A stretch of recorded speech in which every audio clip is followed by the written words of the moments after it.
ಈಗ ನಮ್ಮ ಜೊತೆಗೆ ನಿವೃತ್ತ ಸೇನಾಧಿಕಾರಿ ಮೇಜರ್ ಅಶ್ವಥ್ ಕುಮಾರ್ ಸರ್ ದೂರವಾಣಿ ಸಂಪರ್ಕದಲ್ಲಿದ್ದಾರೆ. ಅವ್ರನ್ನ ಮಾತಾಡ್ಸೋಣ.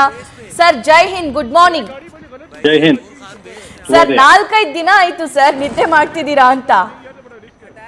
ಇಲ್ಲ, ನಾವು ನಿದ್ದೆ ಇದಕ್ಕೆಲ್ಲ ಅಭ್ಯಾಸ ಆಗಿರೋದ್ರಿಂದ ನಾವು ನಿದ್ದೆ ಮಾಡ್ತಾ ಇದೀವಿ. ಹಾ ಸರ್. ಕೂಡ ಸಹಜವಾಗಿ ಎಲ್ಲ ಭಾರತೀಯರಿಗೆ ಇರೋ ತರ ರೀತಿ ನಮಗೂ ಕೂಡ ಕುತೂಹಲ ಇದ್ದೇ ಇರುತ್ತೆ. ಹಾ ಸರ್. Right sir. ಈ ಯುದ್ಧದ ಸನ್ನಿವೇಶ ತುಂಬಾನೇ ಪೀಕ್ ಹೋಗೋದು ಸಂಜೆಯ ನಂತರ, ರಾತ್ರಿಯ ನಂತರ. ಜನಸಾಮಾನ್ಯರು ಇನ್ನೇ ನಿದ್ದೆಗೆ ಹೋಗ್ಬೇಕು ಅಂತ ಅಂದಾಗ ಪಾಕಿಸ್ತಾನದವರ ಅಟ್ಯಾಕ್ಸ್ ಎಲ್ಲ ಸ್ಟಾರ್ಟ್ ಆಗುತ್ತೆ. ಆದ್ರೆ ನಮ್ಮವ್ರನ್ನ ಸುರಕ್ಷಿತವಾಗಿರಿಸಿಕೊಳ್ಳುವಂತ ಕೆಲಸ ಭಾರತ ಮಾಡ್ತಾ ಇದೆ. ಆದ್ರೆ ಆ ಸನ್ನಿವೇಶಗಳು ಹೇಗಿರುತ್ತೆ ಸರ್, ಅದನ್ನ ವಿವರಿಸಬಹುದಾ? ಯುದ್ಧದ ಈ ರೀತಿ ಸಂದರ್ಭಗಳಲ್ಲಿ ಸನ್ನಿವೇಶ ಯಾವ ರೀತಿ ಇರುತ್ತೆ ಅಂದ್ರೆ 365 ದಿವಸಗಳು ನಮ್ಮ ಸೈನ್ಯ ಏನಿದೆ ಅದು ತಯಾರಿ ನಡೆಸ್ಕೊಂಡು ಅದೇ ಒಂದು ಸನ್ನಿವೇಶನ ಎದುರಿಸೋದಿಕ್ಕೆ ದಿಟ್ಟವಾದ ಉತ್ತರ ಕೊಡೋದಿಕ್ಕೆ ಸದಾ ಸನ್ನಿಧರಾಗಿರ್ತಾರೆ. ಆದ್ರೆ ಇಂತಹ ಒಂದು ದುಸ್ಸಾಹಸಕ್ಕೆ ಕೈ ಹಾಕಿದಾಗ ನಮ್ಮ ಎನಿಮಿ ವೈರಿಗಳು ನಮ್ಮ ಸೈನ್ಯ ಏನಿರುತ್ತೆ ಅದಕ್ಕೆ ತಕ್ಕಂತೆ ಪ್ರತ್ಯುತ್ತರ ಕೊಡುತ್ತೆ. ಅವಾಗ ನಾವೇ ಕಾಲ್ ಕೆರ್ಕೊಂಡು ಜಗಳಕ್ಕೆ ಹೋಗದೆ ಇದ್ರು ಕೂಡ, ಅದು ನಮ್ಮ ಭಾರತದ ಪರಂಪರೆನೇ ಆ ರೀತಿ ಇದೆ. ನಾವು ಬೇರೆ ಯಾರೇ ತಂಡಕ್ಕೆ ಹೋಗಲ್ಲ, ನಮ್ಮ ರಕ್ಷಣೆ ಏನಿದೆ ಅದನ್ನ ನಾವು ಮಾಡ್ಕೊಂತ ನಮ್ಮ ಪಾಟ್ ನಾವು ಇರ್ತೀವಿ. ಆದ್ರೆ ನಮ್ಮ ಮೇಲೆ ಯಾರೇ ಒಂದು ಆಕ್ರಮಣ ಮಾಡೋದಕ್ಕಿಂತ ಪ್ರಯತ್ನ ಮಾಡುವಂತಹ ಸಂದರ್ಭದಲ್ಲಿ ಅದಕ್ಕೆ ತಕ್ಕಂತ ಪ್ರತ್ಯುತ್ತರ ಕೊಡೋದ್ರಲ್ಲಿ ಯಾವುದೇ ರೀತಿಯ ಒಂದು ಸಂದೇಹ ಇಲ್ಲದ ರೀತಿಯಿಂದ ಅದನ್ನ ಉತ್ತರ ಕೊಡ್ತಾರೆ ಅನ್ನೋದನ್ನ ಹೇಳುತ್ತೆ. ಅಶ್ವಥ್ ಸರ್, ಮೊನ್ನೆ ನಾನು 2 ದೃಶ್ಯ ನೋಡಿದೆ. ಒಂದು, ಭಾರತ ಅಟ್ಯಾಕ್ ಮಾಡುತ್ತೆ ಅನ್ನೋ ಭಯದಲ್ಲಿ ಪಾಕಿಸ್ತಾನದಲ್ಲಿ ಗಂಟು ಮೂಟೆ ಕಟ್ಕೊಂಡು ಬೇರೆ ಕಡೆ ಓಡ್ ಹೋಗ್ತಾ ಇರೋದು. ಆದ್ರೆ ಮತ್ತೊಂದು, ನಮ್ಮ ರಾಜಸ್ಥಾನ ಮೇಲೆ ಮತ್ತೆ ಜಮ್ಮುವಿನ ಮೇಲೆ ಅವರು ಮಿಸೈಲ್ ಅಟ್ಯಾಕ್ ಮಾಡಿದಾಗ ನಾವು ಅದನ್ನ ಹೊಡೆದುರುಳಿಸಿದ್ವಿ, ಅದು ಬೇರೆ ವಿಷಯ. ಆದ್ರೆ ಮನೇಲಿರಿ, ಒಳಗಡೆ ಇರಿ, ಸುರಕ್ಷಿತವಾಗಿರಿ ಅಂತ ನಮ್ಮ ಕೇಂದ್ರ ಸರ್ಕಾರ ಎಷ್ಟೇ ಹೇಳಿದ್ರು ಕೂಡ ನಮ್ಮ ಭಾರತೀಯರು ಫೋನ್ ತಗೊಂಡು ಟೆರೆಸ್ ಮೇಲೆ ಹೋಗಿ ಆ ದೃಶ್ಯಗಳನ್ನ ಸೆರೆ ಹಿಡಿತಿದ್ರು. ಸರ್, ಇದಕ್ಕೇನ್ ಹೇಳ್ತೀರಿ? ಅಂದ್ರೆ ವಿ ಆರ್ ಯೂಸ್ ಟು ಅಂತ, ಆ ಭಾಗದಲ್ಲಿ ವಾಸ ಮಾಡುವಂತ ಜನ ಏನಾದ್ರೂ ಕೂಡ ಭಯ ಇಲ್ಲ ಅನ್ನೋ ರೀತಿಯನ್ನ?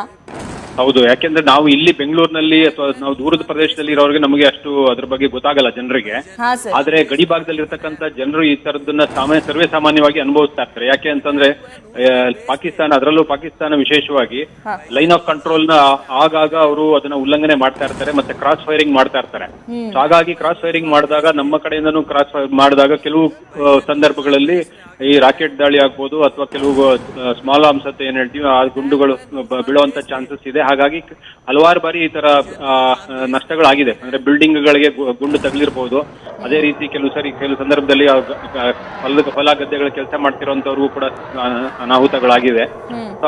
ಆ ಒಂದು ದೃಷ್ಟಿಯಲ್ಲಿ ಈ ಗಡಿ ಭಾಗದಲ್ಲಿರ್ತಕ್ಕಂಥ ಜನರಿಗೆ ಇದ್ರ ಬಗ್ಗೆ ಆಲ್ರೆಡಿ ಸಾಕಷ್ಟು ಅನುಭವ ಆಗಿರೋದ್ರಿಂದ ಅವರು ಅದನ್ನ ಆ ಸಂದರ್ಭದಲ್ಲಿ ಅಷ್ಟೊಂದು ಸೀರಿಯಸ್ ಆಗಿ ನಾವು ತಗೊಳ್ಳೋಷ್ಟು ಸೀರಿಯಸ್ ಆಗಿ ತಗೊಳ್ಳಲ್ಲ ಅಂತ ನನ್ನ ಭಾವನೆ.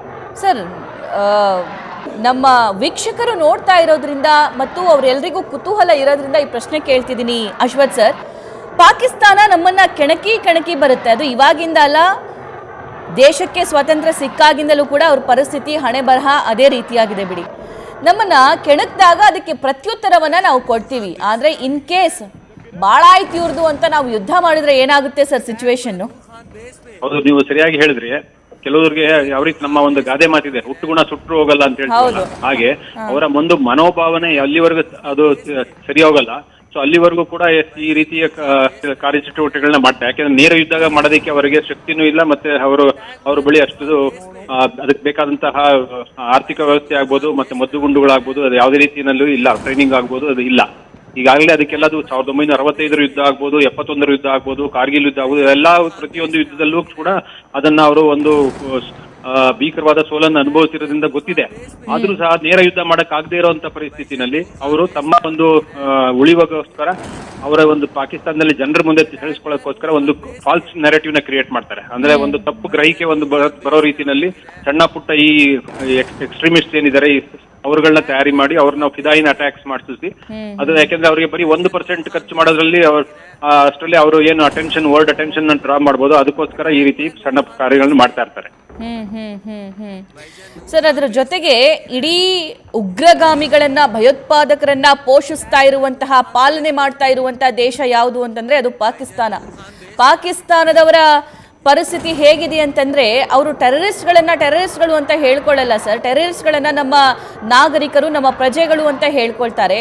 ಇಡೀ ವಿಶ್ವಕ್ಕೆ ಬೇಕಾಗಿರುವಂತಹ ಟೆರರಿಸ್ಟ್ಗಳು ಅಲ್ಲಿ ಈ ಯಾರಾದರೂ ತೀರ್ಕೊಂಡಾಗ ನಮಾಜ್ ಮಾಡಿಸ್ತಾರೆ ಸರ್ ಕೊನೆಯದಾಗಿ. ಆ ನಮಾಜ್ ಮಾಡಿಸುವಂತ ಮುಂದಾಳತ್ವವನ್ನು ಒಬ್ಬ ಟೆರರಿಸ್ಟ್ ವಹಿಸ್ಕೊಳ್ತಾನೆ. ಆತನ ಹಿಂದೆ ಆತ ಮೋಸ್ಟ್ ವಾಂಟೆಡ್ ಟೆರರಿಸ್ಟ್, ಅಮೆರಿಕಾಗೆ ಬೇಕಾಗಿರುವಂತ ಟೆರರಿಸ್ಟ್, ಇಂಗ್ಲೆಂಡ್ ಬೇಕಾಗಿರುವಂತ ಟೆರರಿಸ್ಟ್, ಆತನ ಹಿಂದೆ ಮಿಲಿಟರಿ ಅವ್ರು ನಿಂತ್ಕೊಳ್ತಾರೆ ಸರ್. ಇಡೀ ವಿಶ್ವ ಮಟ್ಟದಲ್ಲಿ ಮತ್ತೊಮ್ಮೆ ಬೆತ್ತಲಾಗಿದೆ ಪಾಕಿಸ್ತಾನ. ಹೀಗಿದ್ರೂ ಬುದ್ಧಿ ಬರಲ್ವಾ ಅವರಿಗೆ? ಇದು ಫಸ್ಟ್ ಟೈಮ್ ಎಲ್ಲ ಅಶ್ವಥ್ ಸರ್, ಈ ಹಿಂದೆ ಸುಮಾರು ಸಲ ಇದೇ ರೀತಿಯಾಗಿ ಆಗಿದೆಯಲ್ವಾ? ಹೌದು. ಹಾಗಾಗಿನೇ ಇಡೀ ಪ್ರಪಂಚದ ಆಲ್ಮೋಸ್ಟ್ ಎಲ್ಲಾ ರಾಷ್ಟ್ರಗಳು ಕೂಡ ಪಾಕಿಸ್ತಾನದ ವಿರುದ್ಧವಾಗಿ ನಿಂತಿದೆ. ಇವತ್ತು ನಿಲುವು ಅವ್ರ ವಿರುದ್ಧವಾಗಿ ನಿಂತಿದೆ.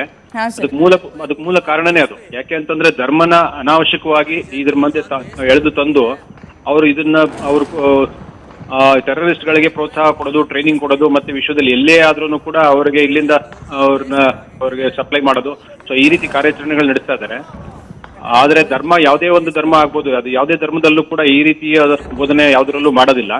ಆದ್ರೆ ಇವರು ಅದನ್ನ ಕೆಲವು ಟೆರರಿಸ್ಟ್ ನ ಅವ್ರನ್ನ ಮೈಂಡ್ ಇದು ಮಾಡಿ ಚಿಕ್ಕದ್ರಿಂದ ಸಣ್ಣ ವಯಸ್ಸಿಂದನೂ ಕೂಡ ಅವ್ರನ್ನ ಬ್ರೈನ್ ವಾಶ್ ಮಾಡಿ ಅವ್ರನ್ನ ಈ ರೀತಿ ಒಂದು ಕಾರ್ಯಗಳಿಗೆ ಅವ್ರನ್ನ ತಯಾರಿ ಮಾಡ್ತಾ ಇದ್ದಾರೆ. ಅದು ವಿಶ್ವಕ್ಕೆ ವಿನಾಶ. ಅದು ಯಾಕಂದ್ರೆ ಬರೀ ಮಾನವ ಕುಲಕ್ಕೇನೆ ಅದೊಂದು ಆಘಾತಕಾರಿಯಾದಂತ ಸಂದರ್ಭ. ಯಾಕೆಂದ್ರೆ ಯಾವುದೇ ಒಂದು ಮಾನವೀಯತೆ ದೃಷ್ಟಿಯಿಂದ ನಾವು ಪ್ರಕೃತಿನ ನೋಡಿದ್ರೆ, ಯಾವುದೇ ಒಂದು ಧರ್ಮಕ್ಕೆ ಸೀಮಿತವಾಗಲ್ದೇನೆ ಪ್ರಕೃತಿ ನೋಡಿದ್ರೆ, ಪ್ರಕೃತಿನಲ್ಲಿ ಯಾವ್ದು ಉಳಿಕೆ ಕಾಣುತ್ತೆ ಅಂತಂದ್ರೆ ಯಾವ್ದು ಎಲ್ಲರ ಜೊತೆ ಸಹಬಾಳ್ವೆ ಒಂದು ಹೊಂದ್ಕೊಂಡು ಅಂತ ನಡೆಯುವಂತ ಇರುತ್ತೆ. ಅದು ಪ್ರಾಣಿ ಪಕ್ಷಿಗಳಾಗ್ಬೋದು, ಮನುಷ್ಯ ಜೀವಿ ಆಗ್ಬೋದು, ಯಾವುದೇ ಒಂದು ಜೀವಿ ಆಗ್ಬೋದು. ಯಾವ್ದು ಸಹಬಾಳ್ವೆನಲ್ಲಿ ಹೊಂದ್ಕೊಂಡು ನಡ್ಕೊಂಡು ಹೋಗುತ್ತೆ ಅದು ಒಂದು ಸಮತೋಲನವನ್ನು ಸೃಷ್ಟಿ ಮಾಡುತ್ತೆ. ಆ ಸೃಷ್ಟಿದ ನಿಯಮನೇ ಅದು. ಆ ಸೃಷ್ಟಿನ ನಿಯಮದ ಮೀರಿ ನಡೆದಾಗ ಈ ರೀತಿ ಅಚಾತುರ್ಯಗಳು ನಡೆಯುತ್ತೆ. ಅದಕ್ಕೆ ತಕ್ಕಂತೆ ಅವ್ರನ್ನ ಬುದ್ಧಿ ಕಲಿಸದೆ, ಪಾಠ ಕಲಿಸದೇ ಇದ್ರೆ, ಅವ್ರನ್ನ ಹಿಡಿತದಲ್ಲಿ ಹಿಡದೇ ಇದ್ರೆ ಇಡೀ ವಿಶ್ವಕ್ಕೆ ಒಂದು ಇದು ಒಂದು ಅವ್ಯವಸ್ಥೆ ಆಗುವಂತ ಸಂದರ್ಭ ಆಗ್ತದೆ. ಪಾಕಿಸ್ತಾನದಲ್ಲೇ ಯಾಕೆ ಅವ್ರನ್ನ ಕೆಣಕ್ತಾ ಇದ್ದೀರಾ? ಯಾಕೆ ಈ ರೀತಿಯಾಗಿ ಪದೇ ಪದೇ ಹೊಡೆಸ್ಕೊಳ್ಳುವಂತ ಕೆಲಸ ಮಾಡ್ತಿದ್ದೀರಾ? ಆಲ್ರೆಡಿ ನಾವು ಕುಗ್ಗೋಗಿದ್ದೀವಿ ಆರ್ಥಿಕವಾಗಿ. ಆಲ್ರೆಡಿ ನಮ್ಮ ದೇಶದಲ್ಲಿ ಸಾಕಷ್ಟು ಟೆರರ್ ಅಟ್ಯಾಕ್ಗಳು ಆಗಿದೆ, ನಮ್ಮವ್ರನ್ನ ಕೊಂದಿದ್ದಾರೆ. ಇದು ಸರಿಯಲ್ಲ ಅಂತ ಹೇಳ್ದವ್ರನ್ನೇ ಅವ್ರು ಬಿಡ್ಲಿಲ್ಲ ಸರ್, ಇನ್ನು ಬಿಡ್ತಾರಾ? ಮತ್ತೆ ಮತ್ತೊಂದು ಪ್ರಮುಖವಾಗಿರೋ ಅಂಶ ಅಶ್ವಥ್ ಸರ್ ಅಂದ್ರೆ, ನಾವು ಇಲ್ಲಿ ಓಕೆ ಯುದ್ಧ ಈ ರೀತಿಯಾಗಿ ಆಗ್ತಾ ಇದೆ, ಭಾರತದವರು ಸರಿಯಾಗಿ ಪ್ರತ್ಯುತ್ತರ ಕೊಡ್ತಿದ್ದಾರೆ ಅನ್ನೋ ಹೆಮ್ಮೆಯಿಂದ ನೋಡ್ತಾ ಇದ್ದೀವಿ, ತುಂಬಾನೇ ಕುತೂಹಲ ಭರಿತರಾಗಿ ನೋಡ್ತಾ ಇದ್ದೀವಿ. ಆದ್ರೆ ಗಡಿಯಲ್ಲಿ ಅಷ್ಟು ಸುಲಭ ಅಲ್ಲ ಸರ್. ಸ್ಪೆಷಲಿ ಜಮ್ಮು ಕಾಶ್ಮೀರದಲ್ಲಂತೂ ಅದು ಅತಿ ಹೆಚ್ಚು, ಮತ್ತು ಪಂಜಾಬ್ ಆಗಿರಬಹುದು, ರಾಜಸ್ಥಾನ ಆಗಿರಬಹುದು. ಸೊ ಈ ಗಡಿ ಭಾಗದಲ್ಲಿ ವಾಸ ಮಾಡುವಂತಹ ಜನ ತಮ್ಮನ್ನ ಹೇಗೆ ಪ್ರಿಪೇರ್ ಮಾಡ್ಕೊಂಡಿರ್ತಾರೆ ಅಂತ. ಯಾಕಂದ್ರೆ ಅಲ್ಲಿ ನಿರ್ಮಾಣಗೊಂಡಿರುವಂತಹ ಮನೆಗಳು ಕೂಡ ತುಂಬಾನೇ ಸಿಮೆಂಟ್ ಬಳಕೆ ಮಾಡಿ ನಿರ್ಮಾಣ ಆಗಿರಲ್ಲ. ಜಮ್ಮು ಕಾಶ್ಮೀರದಲ್ಲಿ ಅಲ್ಲಿ ಕಟ್ಟಿಗೆ ಜಾಸ್ತಿ ಬಳಸಿ ನಿರ್ಮಾಣ ಮಾಡಿರ್ತಾರೆ. ಅದೊಂದು ಸ್ವಲ್ಪ ಅಟ್ಯಾಕ್ ಆದ್ರೆ ಬಿದ್ದು ಹೋಗುವಂತಹ ನಿರ್ಮಾಣ ಸಿಚುವೇಶನ್ ನಿರ್ಮಾಣವಾಗಿರುತ್ತೆ. ಸೊ ಈ ಕಂಡೀಷನ್ ನ ಹೇಗೆ ಅವ್ರು ಮ್ಯಾನೇಜ್ ಮಾಡ್ತಾರೆ ಅಶ್ವಥ್ ಸರ್? ಹೌದು, ಈ ಗಡಿ ಭಾಗದಲ್ಲಿ ವಿಶೇಷವಾಗಿ ಗಡಿ ಭಾಗದಲ್ಲಿ ಇರ್ತಕ್ಕಂಥ ನಾಗರಿಕರು ಏನಿದ್ದಾರೆ ಅವರು ಚಿಕ್ಕದ್ರಿಂದ ಅಂದ್ರೆ ಹುಟ್ಟದಾಗಿಂದನೂ ಕೂಡ ಈ ಒಂದು ಸಂದರ್ಭ ಹೊಂದ್ಕೊಂಡ್ಬಿಟ್ಟಿರ್ತಾರೆ. ಅಂದ್ರೆ ಭೌಗೋಳಿಕವಾಗಿರ್ಬೋದು, ವಾತಾವರಣಕ್ಕೆ ಸಂಬಂಧಪಟ್ಟಂತಿರ್ಬೋದು, ಮತ್ತೆ ಈ ರೀತಿಯ ಚಟುವಟಿಕೆಗಳು ಅಂದ್ರೆ ಕ್ರಾಸ್ ಬಾರ್ಡರ್ ಫೈರಿಂಗ್ ಏನಿದೆ ಅದನ್ನ ಅವರು ಚಿಕ್ಕ ಮಕ್ಕಳಿಂದನೂ ಕೂಡ ನೋಡ್ತಾ ಬೆಳೆದಿದ್ದಾರೆ. ಹಾಗಾಗಿ ಅದಕ್ಕೆ ತಕ್ಕಂತೆ ಇಂಥ ಸಂದರ್ಭಗಳಲ್ಲಿ ಏನೇನಾಗುತ್ತೆ, ಆತರ ಆದಾಗ ಎಲ್ಲಿ ಔತ್ಕೋಬೇಕು, ಯಾವ ರೀತಿ ಇರಬೇಕು, ಅದರ ಎಸ್ಪೆಷಲಿ ಮಣ್ಣಿಂದ ಕಟ್ಟಿರೋದಾದ್ರೆ ಸ್ವಲ್ಪ ಡ್ಯಾಮೇಜಸ್ ಕಮ್ಮಿ ಆಗ್ತದೆ. ಮಣ್ಣು ಅಂತಂದ್ರೆ ಅದು ಸ್ವಲ್ಪ ರೆಸಿಸ್ಟೆನ್ಸ್ ಇದಿರುತ್ತೆ. ಸೊ ಕೆಲವು ಅಂಡರ್ ಗ್ರೌಂಡ್ ಬಂಕರ್ಸ್ ಮನೆಯಲ್ಲೂ ಕೂಡ ಕೆಲವು ನೆಲಮಾಳಿಗೆ ಅಂತ ಮಾಡ್ಕೊಂಡಿರ್ತಾರೆ.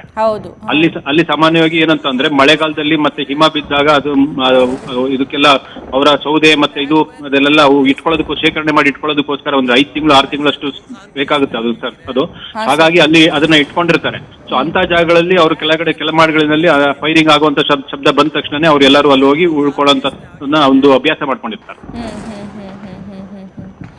ರೈಟ್ ಅಶ್ವಥ್ ಸರ್, ನೀವು ಸರ್ವಿಸ್ ಅಲ್ಲಿ ಇದ್ದಂತಹ ಸಂದರ್ಭದಲ್ಲಿ ನೀವು ಕಂಡ ಇಂಥ ಸಂದಿಗ್ಧ ಪರಿಸ್ಥಿತಿಗಳು ಯಾವುವು ಹೇಳ್ಕೋಬಹುದಾ ಸರ್? ಅಲ್ಲ, ಕೆಲವುದೆಲ್ಲ ಆಪರೇಷನ್ಸ್ ಅಂದ್ರೆ ನಾವು ಸರ್ವಿಸ್ ಅಲ್ಲಿ ಇದ್ದಾಗ ನಾವು ಟ್ರೈನಿಂಗ್ ಅಂತ ಏನ್ ಹೇಳ್ತೀವಿ ಅದನ್ನ ಪ್ರತಿಯೊಂದು ಸಂದರ್ಭದಲ್ಲೂ ಮಾಡ್ತಾ ಇರ್ತೀವಿ. ಅಂದ್ರೆ ಅದು ಪ್ರತಿ ತಿಂಗಳು ಕೆಲವು ಟ್ರೈನಿಂಗ್ ಇರುತ್ತೆ, ಪ್ರತಿ 6 ತಿಂಗಳಿಗೊಂದ್ಸರಿ ಟ್ರೈನ್ ಇರುತ್ತೆ, ಪ್ರತಿ 6 ತಿಂಗಳಿಗೊಂದ್ಸರಿ ಎಕ್ಸರ್ಸೈಸಸ್ ಅಂದ್ರೆ ದೊಡ್ಡ ಮಟ್ಟದಲ್ಲಿ ಎಕ್ಸರ್ಸೈಸಸ್ ಅಂದ್ರೆ ಸಾವಿರಾರು ಮದ್ದುಗುಂಡುಗಳನ್ನ ಸಿಡಿಯೋ ರೀತಿಯಲ್ಲಿ ಅದನ್ನ ಸಿಚುವೇಶನ್ ಕ್ರಿಯೇಟ್ ಮಾಡಿ ನಾವು ಅದನ್ನ ಪ್ರಾಕ್ಟೀಸ್ ಮಾಡ್ತೀವಿ. ಮತ್ತೆ ನಮ್ಮ ಒಂದು ಏನು ಕಾರ್ಯಾಚರಣೆಗಳಿದೆ, ಬ್ರಿಡ್ಜ್ ಮಾಡೋದಿರ್ಬೋದು, ರೋಡ್ ಮಾಡೋದಿರ್ಬೋದು, ಮೈನ್ ಲೇಯಿಂಗ್ ಆಗಿರ್ಬೋದು, ಮೈನ್ ಡಿಫ್ಯೂಸಿಂಗ್ ಆಗಿರ್ಬೋದು, ಈ ತರ ಎಲ್ಲಾದ್ರೂ ನಮ್ಮ ಯುದ್ಧ ನಡೆಯುವಂತ ಸಂದರ್ಭದಲ್ಲಿ ಏನೇನ್ ಬೇಕು ಅದೆಲ್ಲದನ್ನು ಕೂಡ ನಾವು ಪ್ರತಿನಿತ್ಯ ಅದನ್ನ ಟ್ರೈನಿಂಗ್ ಮಾಡ್ಕೊತಾ ಇರ್ತೀವಿ. ಮತ್ತೆ ಆ ದೊಡ್ಡ ಮಟ್ಟದಲ್ಲಿ ಒಂದು 6 ತಿಂಗಳಿಗೆ ಒಂದ್ಸರಿ, ವರ್ಷಕ್ಕೊಂದು 2 ಸರಿ, ಸೊ ಆ ರೀತಿ ಆ ಒಂದು ಸಿಚುವೇಶನ್ ನ ಕ್ರಿಯೇಟ್ ಮಾಡಿ ಅದನ್ನ ಪ್ರಾಕ್ಟೀಸ್ ಮಾಡಿ ನಮ್ನ ಫೈನ್ ಟ್ಯೂನ್ ಮಾಡ್ಕೊಳ್ತೀವಿ, ಅಪ್ಡೇಟ್ ಮಾಡ್ಕೊಳ್ತೀವಿ. ಎಲ್ಲ ಸಲಕರಣೆಗಳು ಕೂಡ ಅಪ್ಡೇಟ್ ಆಗ್ತಾ ಇರುತ್ತೆ. ಅಂದ್ರೆ ಕಾಲಕ್ಕೆ ತಕ್ಕಂತೆ ನಮಗೆ ಏನೇನು ಸಲಕರಣೆಗಳು ಬೇಕಾಗುತ್ತೆ, ಸೊ ಅದು ಟೆಕ್ನಾಲಜಿ ಇಂಪ್ರೂವ್ ಆದಾಗ ಅದಕ್ಕೆ ತಕ್ಕಂತ ಸಂಬಂಧಪಟ್ಟ ಎಕ್ವಿಪ್ಮೆಂಟ್ ಗಳನ್ನ ನಾವು ಬಳಸೋದು ಮತ್ತೆ ಟ್ರೈನಿಂಗ್ ನ ನಾವು ಮಾಡ್ತಾ ಇರ್ತೀವಿ. Very nice sir. ಆಕ್ಚುಲಿ ತುಂಬಾನೇ ಇಂಟ್ರೆಸ್ಟಿಂಗ್ ಅನ್ಸುತ್ತೆ ನೀವು ಮಾತಾಡೋದನ್ನ ಕೇಳಿದ್ರೆ.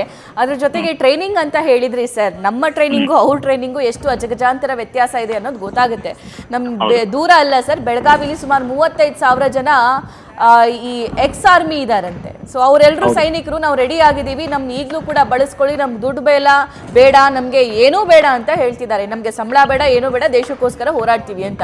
ಆದ್ರೆ ರಿವರ್ಸ್ ಪಾಕಿಸ್ತಾನದ ಸೈಡು ಅಲ್ಲಿ ಸರ್ವಿಸ್ ಅಲ್ಲಿ ಇರೋರೆ ವಾಲಂಟಿಯರ್ ರಿಟೈರ್ಮೆಂಟ್ ತಗೊಂಡು ಮತ್ತೆ ನಾವು ಕೆಲಸ ಮಾಡಕ್ಕಾಗಲ್ಲ ಅಂತ ರಾಜೀನಾಮೆ ಕೊಟ್ಕೊಟ್ಟು ಹೋಗ್ತಿದಾರಂತೆ ಸರ್. ಈ ಟ್ರೈನಿಂಗ್ ಗಳ ಬಗ್ಗೆ, ಈ ವ್ಯತ್ಯಾಸದ ಬಗ್ಗೆ ಹೇಳೋದಾದ್ರೆ ಅದು ಮೂಲಭೂತವಾಗಿ ಹೇಳೋದು ಏನಂತಂದ್ರೆ, ಇದು ಒಂದು ಮಾನಸಿಕ ಒಂದು ಪ್ರಿಪೇರ್ಡ್ನೆಸ್ ಏನ್ ಬರುತ್ತೆ, ಅದು ಸಮಾಜದಿಂದ ಬರುತ್ತೆ. ಯಾಕೆಂದ್ರೆ ಒಂದು ಸಮಾಜದಲ್ಲಿ ಮಗು ಹುಟ್ಟದಾಗಿಂದ ದೊಡ್ಡದಾಗಿ ಒಂದು ಪ್ರೌಢಾವಸ್ಥೆಗೆ ಬರೋಷ್ಟರಲ್ಲಿ ಸಾಕಷ್ಟು ಅವರಿಗೆ ಮಾನಸಿಕವಾಗಿ ಬೆಳವಣಿಗೆ ಆಗೋದು ಬಹಳ ಅವಶ್ಯಕವಾಗುತ್ತೆ. ನಮ್ಮ ಒಂದು ಸಂಸ್ಕೃತಿ ಏನಿದೆ,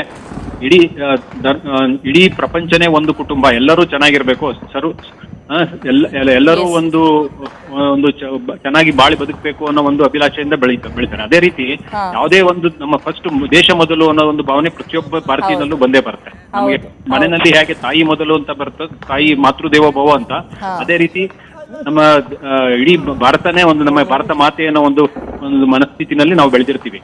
ಹಾಗಾಗಿ ಅದ್ರ ಜೊತೆಗೆ ನಾವು ಟ್ರೈನಿಂಗ್ ಹೋದಾಗ ನಂತರ ಅಲ್ಲಿ ಆರ್ಮಿನಲ್ಲಿ ಯಾವ ರೀತಿ ಇದೆ ಅಂದ್ರೆ, ಯಾವುದೇ ಜಾತಿ ಮತ್ತೆ ಇದು ಭಾಷೆ ಧರ್ಮ ಯಾವುದು ಕೂಡ ಅಡ್ಡ ಬರಲ್ಲ. ನಾವು ಎಲ್ಲರೂ ಕೂಡ ಅಣ್ಣ ತಮ್ಮಂದಿರಾಗಿ, ಸಹೋದರ ಸಹೋದರಿಯರಾಗಿ ಅಲ್ಲಿ ಒಂದು ಟ್ರೈನಿಂಗ್ ಆಗುತ್ತೆ.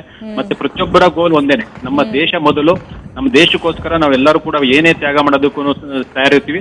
ಬಟ್ ನಾವು ಪ್ರಾಣ ತ್ಯಾಗ ಮಾಡೋದಕ್ಕೆ ಮುಂಚೆ ನಮ್ಮ ಕೈ ಶಕ್ತಿ ಮೀರಿ ನಾವು ನಮ್ಮ ದೇಶಕ್ಕೋಸ್ಕರ ಏನು ಅದನ್ನ ರಕ್ಷಣೆ ಮಾಡಬೇಕು ಆ ಕಾರ್ಯವನ್ನ ಮಾಡ್ತೀವಿ ಅಂತ ಹೇಳಿ ದೃಢ ಸಂಕಲ್ಪದಿಂದ ಪ್ರತಿಯೊಬ್ಬರು ಕೂಡ ಅದೇ ರೀತಿ ಕಾರ್ಯನಿರ್ವಹಿಸ್ತಾರೆ. ಮತ್ತೆ ಟ್ರೈನಿಂಗ್ ಅಲ್ಲೂ ಕೂಡ ಭಾಗವಹಿಸ್ತಾರೆ.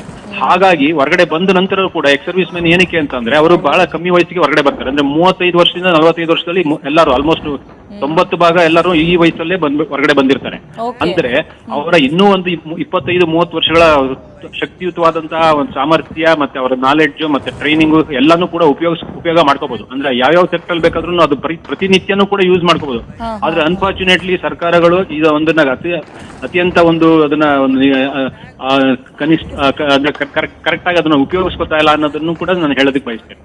Okay sir. ಅದರ ಜೊತೆಗೆ ನಾವು ರಷ್ಯಾದಿಂದ ಮಿಸೈಲ್ ತಗೊಂಡ್ರು ಅಥವಾ ಫೈಟರ್ ಜೆಟ್ಸ್ಗಳನ್ನು ತಗೊಂಡ್ರು, ಫ್ರಾನ್ಸಿಂದ ತಗೊಂಡ್ರು, ಅಮೆರಿಕಾದಿಂದ ತಗೊಂಡ್ರು, ಎಲ್ಲಿಂದ ತಗೊಂಡ್ರು ಕೂಡ ನಮ್ಮ ಏರ್ ಡಿಫೆನ್ಸ್ ಸಿಸ್ಟಮ್ ಇದೆಯಲ್ಲ ತುಂಬಾನೇ ವೆಲ್ ಟ್ರೈನ್ಡ್ ಇರುತ್ತೆ. ಸೊ ಅದನ್ನ ಎಷ್ಟರ ಮಟ್ಟಿಗೆ ಟ್ರೈನ್ಡ್ ಇದ್ದಾರೆ ಅನ್ನೋದನ್ನ ಈ ಯುದ್ಧದ ಸಂದರ್ಭದಲ್ಲಿ ನಾವು ಐ ವಿಟ್ನೆಸ್ ಸರ್ ನಾವೆಲ್ಲರೂ ಕೂಡ ಗಮನಿಸ್ತಾ ಇದ್ದೀವಿ. ಆ ಕಡೆಯಿಂದ ಮಿಸೈಲ್ಸ್ಗಳು ಡ್ರೋನ್ ತೂರಿ ಬರ್ತಾ ಇದ್ದಂಗೆ ಇಲ್ಲಿಂದ ಅಟ್ಯಾಕ್ ಆಗಿ ಅದನ್ನ ಅಲ್ಲಲ್ಲೇ ಧ್ವಂಸ ಮಾಡೋ ಕೆಲಸ. ಆದರೆ ಪಾಕಿಸ್ತಾನದವರು ಬೇರೆ ಬೇರೆ ದೇಶದ ಹತ್ರ ವೆಪನ್ಸ್ ಇಸ್ಕೊಂಡ್ರು ಕೂಡ ಅದನ್ನ ಸರಿಯಾಗಿ ಬಳಸ್ಕೊಳ್ಳಲ್ಲ, ಸರಿಯಾಗಿ ಅದನ್ನ ಯೂಸ್ ಮಾಡೋದಕ್ಕೆ ಅವ್ರಿಗೆ ಬರಲ್ಲ ಅನ್ನೋ ಆರೋಪ ಇಡೀ ಜಗತ್ತು ಮಾಡುತ್ತೆ. ನಿಜಾನ ಸರ್ ಇದು, ನೀವು ಹತ್ರದಿಂದ ನೋಡಿದವರು? ಹೌದು, ಖಂಡಿತ. ನಾವು ಏಕೆಂದ್ರೆ ನಮ್ಮ ಟ್ರೈನಿಂಗ್ ಆಗ್ಬೇಕಾದ್ರೆ ಸುಮಾರು ಒಂದು 18-20 ರಾಷ್ಟ್ರಗಳ ಆರ್ಮಿ ಆಫೀಸರ್ಸ್ ಮತ್ತೆ ಅವರೆಲ್ಲ ಕೂಡ ನಮ್ಮ ಜೊತೆ ಟ್ರೈನಿಂಗ್ ಪಡ್ಕೊಳ್ಳೋದಕ್ಕೋಸ್ಕರ ಇಲ್ಲಿಗೆ ಬರ್ತಾರೆ. ಯಾಕೆ ಬರ್ತಾರೆ ಅಂತಂದ್ರೆ, ನಮ್ಮ ಭಾರತದ ಟ್ರೈನಿಂಗ್ ಲೆವೆಲ್ ಅಷ್ಟು ತುಂಬಾ ತುಂಬಾ ದೊಡ್ಡ ಮಟ್ಟದಾಗಿರುತ್ತೆ ಮತ್ತೆ ತುಂಬಾ ಕಷ್ಟಕರವಾಗಿರುತ್ತೆ. ಸೊ ಹಾಗಾಗಿ ಇಲ್ಲಿಗೆ ಬೇರೆ ಬೇರೆ ದೇಶ ಇನ್ಕ್ಲೂಡಿಂಗ್ US ಮತ್ತೆ UK ಇಂದನೂ ಕೂಡ ನಮ್ಮ ಜೊತೆ ಟ್ರೈನಿಂಗ್ ಒಂದು 6 ತಿಂಗಳ ಕಾಲ ಟ್ರೈನಿಂಗ್ ತಗೊಳಕ್ ಬಂದಿರ್ತಾರೆ. ಅದು ಏನ್ ತೋರಿಸುತ್ತೆ ಅಂದ್ರೆ, ನಮ್ಮ ಟ್ರೈನಿಂಗ್ ನ ಗುಣಮಟ್ಟವನ್ನ ತೋರಿಸುತ್ತೆ. ಅದು ಒಂದು. ಮತ್ತೆ ಇನ್ನೊಂದೇನಂತಂದ್ರೆ, ಇನ್ ಟರ್ಮ್ಸ್ ಆಫ್ ಕಮಿಟ್ಮೆಂಟ್, ಇಡೀ ಪ್ರಪಂಚದಲ್ಲಿ ಕಮಿಟ್ಮೆಂಟ್ ಅಂತಂದ್ರೆ ನಮ್ಮ ದೇಶದ ಸೈನಿಕರಿಗೆ ಇರುವಂತಹ ಒಂದು ದೃಢತೆ ಮತ್ತೆ ಅಚಲವಾದ ಒಂದು ಪ್ರೀತಿ ವಿಶ್ವಾಸದ ಪ್ರಾಣನೇ ಬಲಿದಾನ ಮಾಡುವಂತದ್ದು ಒಂದು ದೃಢತೆ ಏನಿದೆ, ಅದು ಇಡೀ ಪ್ರಪಂಚದಲ್ಲಿ ಯಾವುದೇ ಒಂದು ಸೈನ್ಯದಲ್ಲೂ ಇಲ್ಲ ಅಂತ ಹೇಳೋದಕ್ಕೆ ಬಯಸ್ತೇನೆ. ಯಾಕೆಂದ್ರೆ ಇದು ನಾನು ಹೇಳಿರೋ ಮಾತಲ್ಲ, ಇಡೀ ಬೇರೆ ಬೇರೆ ದೇಶಗಳ ಆರ್ಮಿಯವರೇ ಹೇಳಿರೋಂಥದ್ದು. ಸೊ ಹಾಗಾಗಿ ಯಾವುದೇ ಒಂದು ಸೊಫಿಸ್ಟಿಕೇಟೆಡ್ ಎಕ್ವಿಪ್ಮೆಂಟ್ ಅಂತಂದ್ರೂ ಕೂಡ ಅದನ್ನ ಬಳಸುವ ರೀತಿ ಮತ್ತೆ ಅದಕ್ಕೋಸ್ಕರ ಅದಕ್ಕೆ ಟ್ರೈನಿಂಗ್ ನ ಪಡ್ಕೊಳ್ಳುವಂತ ರೀತಿ ಮತ್ತೆ ಕೋಆರ್ಡಿನೇಷನ್ ಮತ್ತೆ ಕಮಿಟ್ಮೆಂಟ್, ಈ ಎಲ್ಲ ಗುಣಗಳು ಅಂಶಗಳು ಅಡಕವಾಗಿರೋದ್ರಿಂದ ನಮ್ಮ ಭಾರತೀಯ ಸೇನೆ ಈ ತರ ಒಂದು ರಿಸಲ್ಟ್ ನ ಕೊಡೋದಕ್ಕೆ ಸಾಧ್ಯ ಆಗಿದೆ. ಅದೇ ಪಾಕಿಸ್ತಾನ ಅವರಿಗೆ ಕಮಿಟ್ಮೆಂಟ್ ಅನ್ನೋದಿಲ್ಲ. ಯಾಕೆಂದ್ರೆ ನಿಮಗೆ ಗೊತ್ತಿರೋ ರೀತಿನಲ್ಲಿ ಅವರ ಆರ್ಮಿ ಆಫೀಸರ್ಸ್ ಗಳೆಲ್ಲರೂ ಕೂಡ ಎಲ್ಲೋ ಒಂದು ವಿಲಾಸಿ ಜೀವನ ನಡೆಸ್ತಾ ಅವರು ಒಂದು ಬಿಸ್ನೆಸ್ ಮತ್ತೆ ಅವರ ಒಂದು ಪ್ರಾಪರ್ಟಿಗಳೆಲ್ಲಾನು UK US ಅಲ್ಲಿ ಮಾಡಿ ಅವ್ರ ಮಕ್ಕಳೆಲ್ಲ ಅಲ್ಲಿರ್ತಾರೆ. ಆದ್ರೆ ಭಾರತದಲ್ಲಿ ಇರತಕ್ಕಂತ ಆರ್ಮಿ ಆಫೀಸರ್ಸ್ ಆಗ್ಬೋದು, ಆರ್ಮಿ ಜವಾನ್ಸ್ ಆಗ್ಬೋದು, 99.9% ಎಲ್ಲರೂ ಕೂಡ ದೇಶಕ್ಕೋಸ್ಕರ ಕಮಿಟ್ಮೆಂಟ್ ಇದ್ದು ಅವ್ರ ಫ್ಯಾಮಿಲಿನೂ ಜೊತೆನಲ್ಲೇ ಅವ್ರು ಸಾಥ್ ಕೊಡುತ್ತೆ, ಮಕ್ಕಳು ಕೂಡ ಅಷ್ಟೇ ಪ್ರೋತ್ಸಾಹ ಮಾಡ್ತಾರೆ. ಸೊ ಹಾಗಾಗಿ ಈ ಒಂದು ಮನೋಬಲ ಏನಿದೆ ಅಷ್ಟು ದೃಢತೆ ಇರುತ್ತೆ, ಮತ್ತೆ ಅಷ್ಟೊಂದು ಗಟ್ಟಿಯಾಗಿರ್ತಾರೆ. ಮತ್ತೆ ಅವರು ಯಾವುದೇ ರೀತಿಯಲ್ಲಿ ಅವರದ್ದು ಫಸ್ಟ್ 100% ಅವ್ರನ್ನ ಲೈಫ್ನೇ ಅವರು ದೇಶಕ್ಕೋಸ್ಕರ ಮುಡುಪಾಗಿರ್ತಾರೆ. ಅದಕ್ಕೋಸ್ಕರ ಈ ರೀತಿಯ ಒಂದು ರಿಸಲ್ಟ್ ಬರುತ್ತೆ ಅಂತ ಕೇಳ್ತಾ ಇದ್ದೀನಿ. ಸರ್, ಈ ಹಿಂದೆ ಪಾಕಿಸ್ತಾನದಿಂದ ಸುಮಾರು ನಷ್ಟ ನಮ್ಮ ಭಾರತೀಯ ನಾಗರಿಕರು ಅನುಭವಿಸಿದ್ದಾರೆ, ನಮ್ಮ ಸೈನಿಕರು ಅನುಭವಿಸಿದ್ದಾರೆ. ನೇರವಾಗಿ ಯುದ್ಧ ಮಾಡುವಂತಹ ಛಾತಿ ಕೆಲಸ ಅಂತೂ ಪಾಕಿಸ್ತಾನ ಡೇ ಒನ್ನಿಂದನೂ ಮಾಡಿಲ್ಲ. ಹೇಡಿ ಬುದ್ಧಿ, ನರಿ ಬುದ್ಧಿ ಅದನ್ನೇ ತೋರಿಸ್ಕೊಂಡು ಕೊನೆವರೆಗೂ ಬಂದಿದೆ, ಈಗಲೂ ಅದನ್ನೇ ಮಾಡ್ತಾ ಇದೆ. ಸರ್, ಮೊನ್ನೆ ಪಹಲ್ಗಾಮ್ ಅಟ್ಯಾಕ್ ಆಯ್ತಲ್ಲ ಸರ್, ಅಟ್ಯಾಕ್ ಆದ ನಂತರ ಇಡೀ ದೇಶ ಪ್ರತೀಕಾರಕ್ಕೆ ಕಾಯ್ತಾ ಇತ್ತು. ಸುಮಾರು 10 ದಿನ ಆದಮೇಲೆ ನಾವು ಅಟ್ಯಾಕ್ ಮಾಡಿ ಅಲ್ಲಿನ ಉಗ್ರರ ಅಡಗುತಾಣ ಹೊಡೆದುರುಳಿಸಿದ್ವಿ ಅನ್ನೋ ಸುದ್ದಿ ಬಂತು. ಆ ಸುದ್ದಿ ಕೇಳಿದ ತಕ್ಷಣ ನಿಮ್ಗೆ ಏನು ಅನ್ನಿಸ್ತು ಅಶ್ವಥ್ ಸರ್?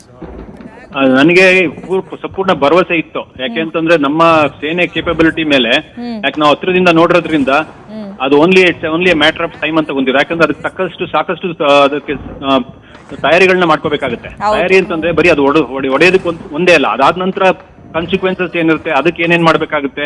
ಸಪೋಸಿಂಗ್ ಎಸ್ಕಲೇಷನ್ ಆದ್ರೆ ಅದಕ್ಕೆ ತಕ್ಕಂತ ವ್ಯವಸ್ಥೆಗಳು ಏನ್ ಮಾಡ್ಕೋಬೇಕಾಗುತ್ತೆ. ಮತ್ತೆ ಅದರಿಂದ ಇದೆಲ್ಲದನ್ನು ಕೂಡ ಗವರ್ಮೆಂಟ್ ಲೆವೆಲ್ ಅಲ್ಲಿ ಇದೆಲ್ಲದನ್ನು ಕೂಡ ಕೋಆರ್ಡಿನೇಷನ್ ಮಾಡ್ಕೋಬೇಕಾಗುತ್ತೆ, ಒಂದು ಡಿಸಿಷನ್ ಅನ್ನೋದನ್ನ ಮಾಡ್ಬೇಕಾಗ್ತದೆ. ಸೊ ಹಾಗಾಗಿ ಎಲ್ಲಾ ರೀತಿನಲ್ಲೂ ಕೂಡ ಎಲ್ಲಾ ಸೇನೆಗಳು ಮತ್ತೆ ಫೈನಾನ್ಸ್ ಡಿಪಾರ್ಟ್ಮೆಂಟ್ ಮತ್ತೆ ಬೇರೆ ಮೆಡಿಕಲ್ ಅದು ಫೆಸಿಲಿಟೀಸ್, ಸೊ ಎಲ್ಲದನ್ನು ಸಮಗ್ರವಾಗಿ ಒಂದು ಪ್ಲಾನಿಂಗ್ ಮಾಡ್ಕೊಂಡು ಮಾಡ್ಬೇಕಾಗ್ತದೆ. ಅದಕ್ಕೋಸ್ಕರ 8 ಸಮಯ ತಗೊಂಡಿದ್ದಾರೆ. ಅದು ಪೂರ್ತಿ ಜಸ್ಟಿಫೈಯಬಲ್ ಅದು. ಹಾಗಾಗಿ ಅದನ್ನ ನಾನು ಪ್ರಶಂಸೆ ಮಾಡ್ತೇನೆ ಅದನ್ನು. Right. Thank you so much Ashwath sir. ಇಷ್ಟೊತ್ತು ನ್ಯೂಸ್ ಫಸ್ಟ್ ಜೊತೆ ಮಾತಾಡಿ ಸಾಕಷ್ಟು ವಿಚಾರಗಳನ್ನ ಸೂಕ್ತವಾಗಿ ಹಂಚ್ಕೊಂಡ್ರಿ, ನಮ್ಗೆ ಅರ್ಥ ಮಾಡಿಸಿದ್ರಿ. ನ್ಯೂಸ್ ಫಸ್ಟ್ ನಿರ್ಭೀತಿಯಿಂದ ನಿಮ್ಮ ಪರವಾಗಿ.